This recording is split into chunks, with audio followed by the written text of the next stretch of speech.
good, everyone? Welcome back to the Strong.Sistas YouTube channel. We're still on our journey to starting our farm and we're sharing it all with you. We are currently in Michigan looking for land to lease or buy. We will update you on that soon, but for now we're going to take a break and talk about starting our own herd. I said herd. Our own. She said herd. There we go, farmers, herds. I mean, getting some herds. Our own herd of cattle. And this is something we can't just snap our fingers and they appear. You have to plan for in advance. So we may not be starting our herds until next year, but we have to plan for an herd in advance. Okay, so in this video, we are not experts. Clearly. Not experts. Clearly. We are not experts, but in this video, we're going to share some of the tips that we've learned and some of the traits that you want in grass-fed cattle. And then we're going to review the breeds that we think are suitable for a grass-fed operation in Southwest Michigan, because that will ultimately change based on where you are located. We would love to hear what you guys think about these different breeds. If you have any inputs or say on any of these breeds, for example, like if they taste good, if you've sampled all these different types of cattle. So looking forward to your feedback in the comments below. Let's get started talking about herds. I can't. So when you're looking to start your herd, you have two main options, and the first would be going to a stock barn or an auction and securing cattle that way. This is going to be a little bit more risky. You don't know exactly the genetics or the traits of the cattle that you're getting, whereas another option would be to go to a breeder. It's going to be a little bit more expensive, but you can talk to that breeder and know kind of exactly what you're getting. Again, it's going to be more expensive, so there's a pro and con to both options. So we are going to go the breeder route. And that brings us to the question of, is there a specific breed that works best for grass-fed operations? And we have learned that the answer is no. There are pros and cons to each breed. While there is certainly a list of cattle breeds you should probably not consider for grass-fed operations, we've learned that if you choose amongst a breed that works relatively well on pasture, what may be more important is your pasture management. So when looking at grass-fed operations, to be profitable, one of the most important things is your efficiency of turning foliage, so grasses, into muscle meat on those cows. So can you fully finish cows and get good poundage on them by your pasture? And that will require high quality soil that has a lot of energy, because that energy cows will eat, more calories, they'll get bigger. So pasture management is huge, soil is king, but there are definitely some breeds though that will eat the grass more, whereas others will just walk around on it and kind of just be picky. Yeah. So you're looking at those breeds that prefer to eat the grass more. Yeah.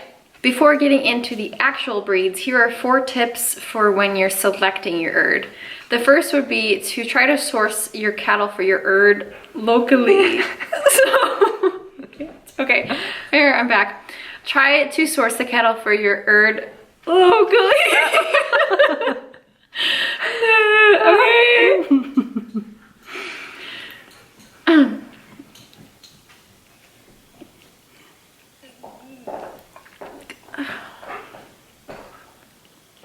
We're looking within the range of about 100 miles to find the cattle for our herds, and that's because these cattle have been eating the foliage in this area, so their insides, their guts are more accustomed to eating this foliage and therefore will be better off on our lands. You could technically source from anywhere, but you may have some transitional problems with your cattle. And just if people didn't know, like some farms purely raise herds and cattle for like selling them. So they don't necessarily raise cattle for beef. There are some farms that just raise cattle to sell. And so that's who we are searching for. We are looking for those farmers. We are looking for herd growers. Absolutely. The second tip is to, when you're looking for these breeders, is to look for breeders who have had long lines of fully grass-fed and finished cattle, if that's what you are looking for, because those cattle, their microbiome and their guts will be more accustomed to eating grass to finish, and so therefore you will be more efficient at turning foliage into poundage. The third tip is to search online. So we searched Google, insert cattle breed in our area. Like we just searched that in Google and we found a few options, but another tip that we received is to search for grass-fed publications. For example, Stockman Grass Farmer, because a lot of breeders actually put advertisement in these publications.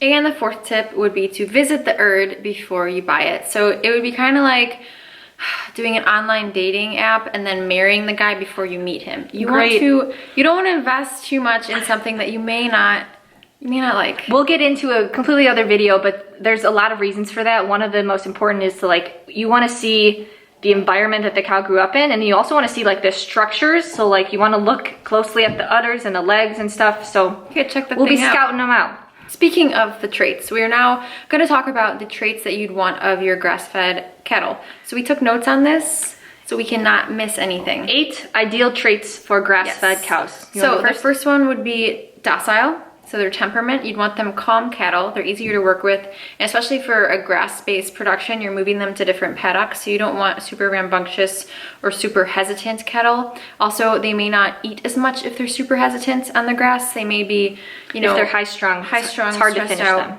So you want that temperament. It's important.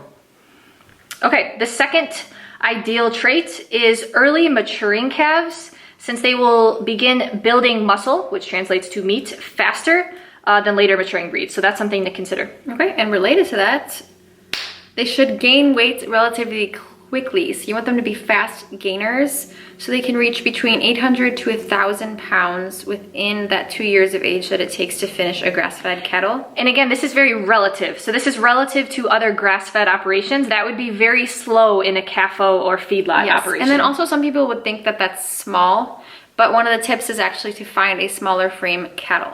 And this is one of Greg Judy's favorite tips to share. This is his line: small cows are profitable, big cows will bankrupt you. So why do you want smaller cows? So for a few reasons. First, so it's easier to finish smaller framed cattle since they will reach an acceptable level of finish. They'll reach their weight faster and have more marble at that weight. And so that will ultimately lead to more efficiency because it will require less foliage from you. Also, they're not going to tear up your pasture. So for example, in the spring when things are a little wet, really large cows can cause a lot of damage on your pastures. And so that's another reason why Greg says find your small ones. And you can also run more of them per acre. And Greg's advice is to try to find cattle herds that mature around 1,000 pounds. That's his biggest piece of advice. And apparently breeds like the Angus, Hereford, or other British cattle breeds are in that size frame. And another tip would be longevity. So ideally the cattle last long enough to have a good return on investment. So if you're looking at a cow that is going to have a lot of babies, you'd want them to live later on in their teens so they can pop out a lot of babies along those years. More bang for your buck. More bang for your buck. I feel like this is like a human, I'm looking for a mate. These traits. Okay, the next one is fertility. So opposite of us. You want them to be fertile and not have issues getting pregnant. And there are certainly some breeds that do have that problem, unfortunately. For context, what she just said, we're both on a healing hypothalamic amenorrhea journey. So right now we don't get our periods. We're gonna get our periods. Yes. So we're trying to become like our cattle. Big mamas. Okay, anyway. Sound body structures. So like Ashley was saying, we want to go check out that herd, make sure they have solid udders, solid feet, legs, and eyes. They need to be able to utilize all these body parts so they can forage efficiently. And you don't want them to just stay in one place. You want them to use the whole pasture. Essentially. Yeah. And they got to have the good structures. Yes. And then the last ideal trait, which is probably one of the most important ones, is adaptability to your environment. So the cattle breeds that we are looking at for our specific location may not work best for your specific location. So you really need to get a handle on what breeds work well in a specific geographical location.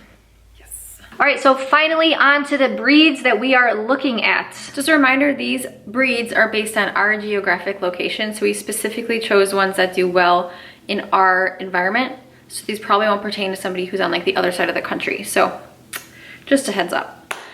So when we're looking for our cattle, we're obviously gonna end up with what's available and what makes the most sense economically down the line. We're not gonna be too tied to a breed. No, but we're gonna be looking for some cows, some heifers, some calves, and then obviously a bull to start our own herd.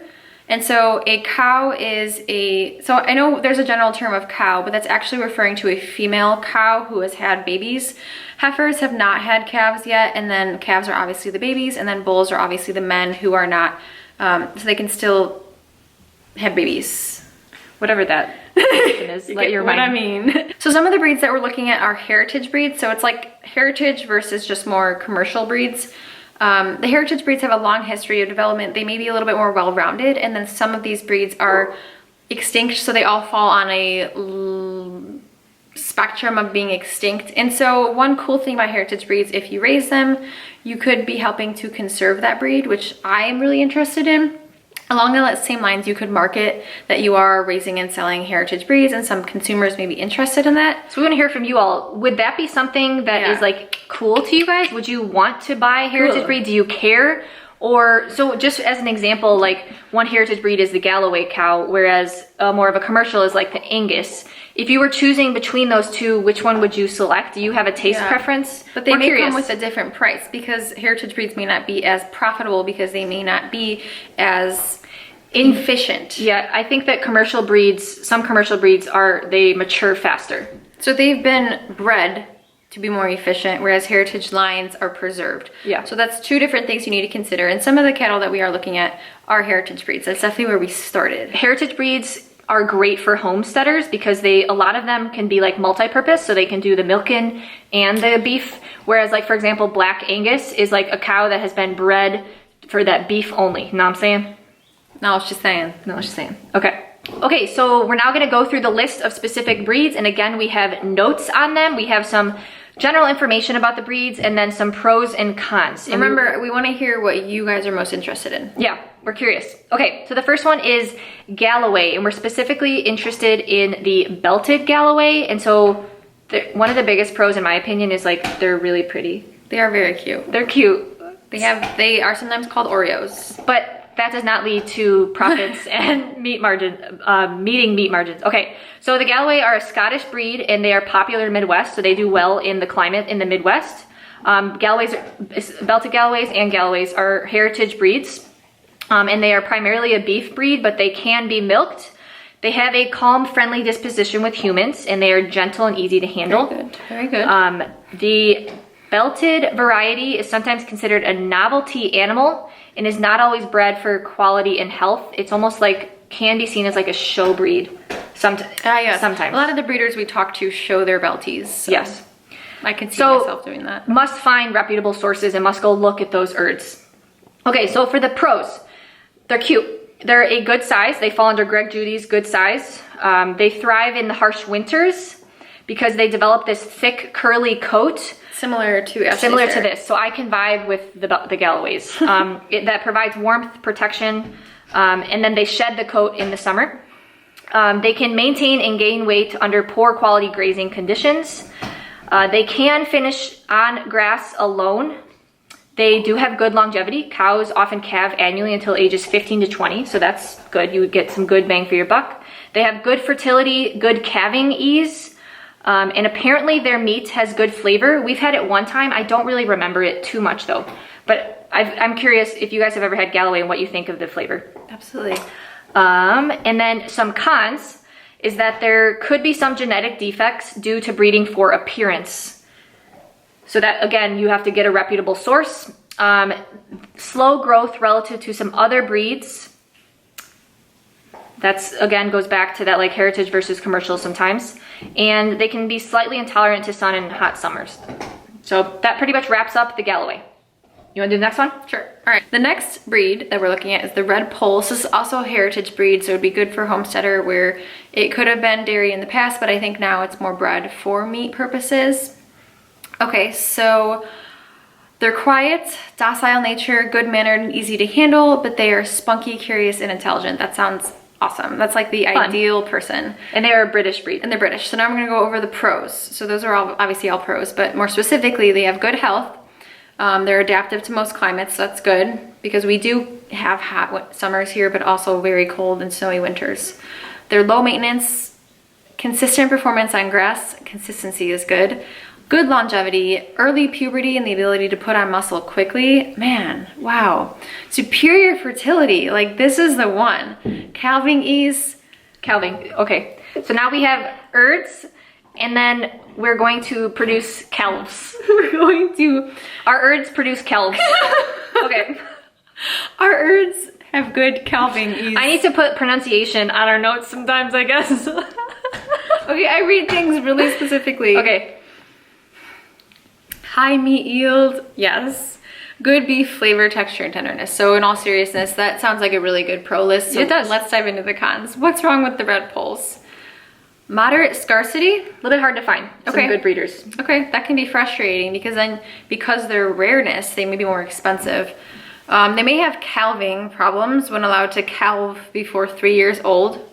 So if you buy them, for example, when they're 1, you won't get much out of the mamas if you're trying to make them as mamas. Okay, but if they're just heifers, then slow growth relative to other British breeds. So that seems to be a common trend with the heritage breeds, is the slow growth. So far we've got pretty similar cons to the Galloways. So we're almost like even right now. Yeah. All right, the next breed is the Devon, or also called Red Devon, and this is the first cattle that arrived in New England. Tell them. Yes, and it was shipped to Plymouth Colony in 1623. It actually supplied the butter for George Washington. So in a sense, the story of a Devon is the story of America. That's a selling point. It is. Yes. Okay. So the breed quickly spread throughout the U.S., but was beaten out by like the Holstein and Jersey cow for milk, because when it started, it was definitely a dual purpose. And then other larger cattle breeds that when they started to add more grain. So it was kind of forgotten about for a little bit. Sad. There is now a Devon for every purpose. So there's a milk Devon and a beef Devon. Multi-purpose. But Devons are known for their docile, friendly nature, key. The beef type is somewhat less intelligent, but it's calmer and easier to handle. You know? I've heard that cattle are very smart. And the milking type is smarter, livelier, and pluckier. How can they test that? You know, I don't know. Experience. We'll have to... Don't call my meat cattle stupid. Okay, so we've got a long list of pros. So now I'm going to go through the specific pros. So they have a good reputation for good health. That's really good. So bloat is rare in this breed. And that's a big thing. So we were told by farmers that sometimes cattle will bloat it's because they're eating too many different grasses or some sort of problem with their overconsumption of different grass at once. Their stomachs can't handle it and then they bloat. And so you can either literally poke them in the side of their stomach to release that extra gas, which I don't think I'd be able to do that. Yeah. We would have some serious issues. Vets do that apparently. Yeah, they literally poke a hole. Yep. And the air comes out. So that bloat can be a problem for some people. You just said Red Devons don't. Bloat is rare. I just said I was going to say Red Devon. Red Devon. So the Red Devon. Okay. We may end up with the herd of Red Devons that have nice calves. Yes. Okay, back to the pro list. So they are good size, and so that means they're easy on the pastures. They will gain weight with less forage, more efficiency. Their resistance to external parasites, so that's a really good thing, and that goes back to their good health. They are adaptable to most climates and pasture conditions.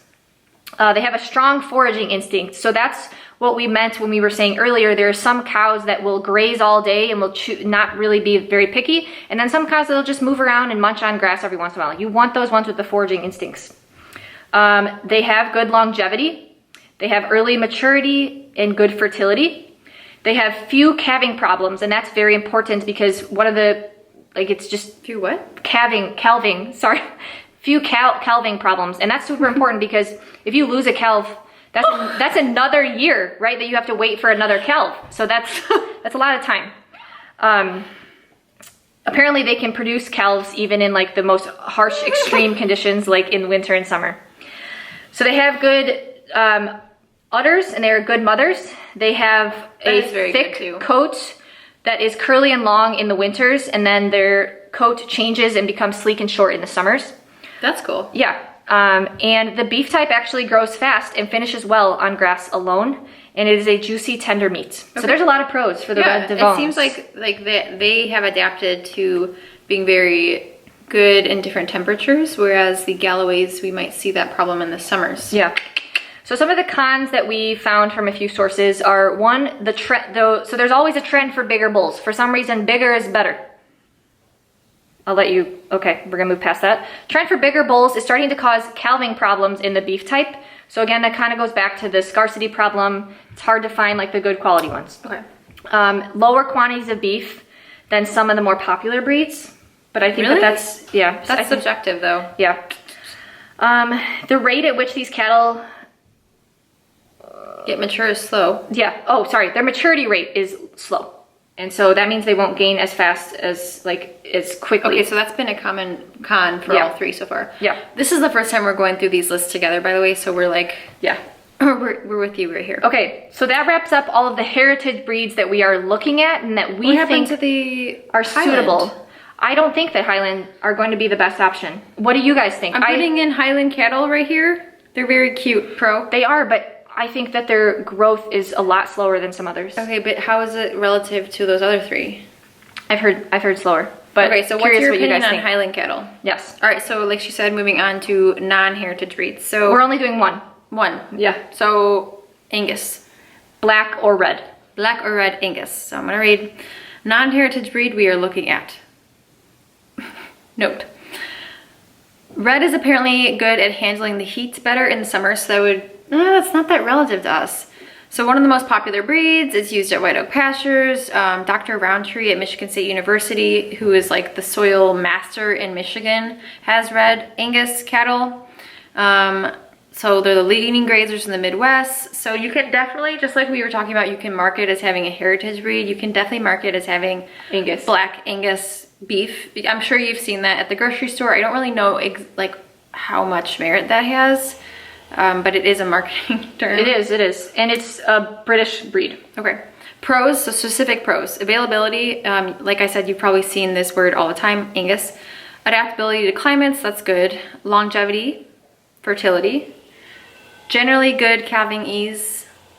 Public perception of quality, consumer recognition. So like I said, that's a term, sort of like organic, right? People are like, ooh, that means something. Yeah. What it really means for the specific product, who knows? Marbling traits, I feel like that's really good because a lot of people perceive that grass-fed beef, or it's not perception, it's kind of reality, is a lot leaner, and they may not be accustomed to this taste and this texture, or they don't like it that much. So a good marbling would be good to reach a wider range of people. And mothering ability is good. So those are all pros. There's some good mothers. Cons from Angus is extreme variability in characteristics, so like health, size, temperament, feed efficiency, and calving ease. So every pro we just listed may not apply to that specific. It's variable because there are so many of them. Do you see what I'm saying? So you have to find that good breeder. Yes. So yeah, so we want to get feedback from you all. Do you have experience in tasting all the beef from these different cattle lines? Do you have experience raising these type of herds? Please let us know in the comments below. We'd love for you guys to help us pick the herd that we are going to choose. Yeah, this will be fun. So we're going through all this right now, and like I said, we're still finding our land, and that's going to be a little bit more important than securing cattle because we can't put our cattle onto no land.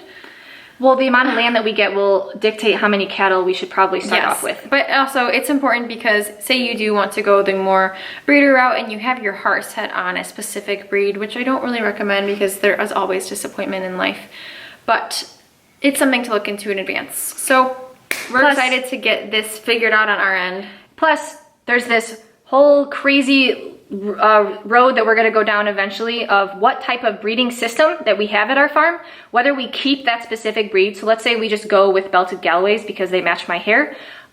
If we stick with that Galloway for the rest of our life, or if we do crossbreeding and we try to get the two characteristics from two different breeds. So see, it's like those dating sites, and then you get married before you see it, and then you get a divorce. So we want to avoid that divorce. No, but crossbreeding is really common. Well, I'm saying like pick something good from the start. So don't just like not plan for this and then go on Craigslist and find your next door neighbor's cow who they want to get rid of for a reason. Yeah. And of course, before we buy anything, we'll be going to go visit the farm to check it out, and we'll share you guys with that. But this is pretty much like our planning of the cattle. We wanted to share with you guys. Yep. Ashley and Sarah checking out. We're gonna sign off here now, and until next time, Behave like an angel.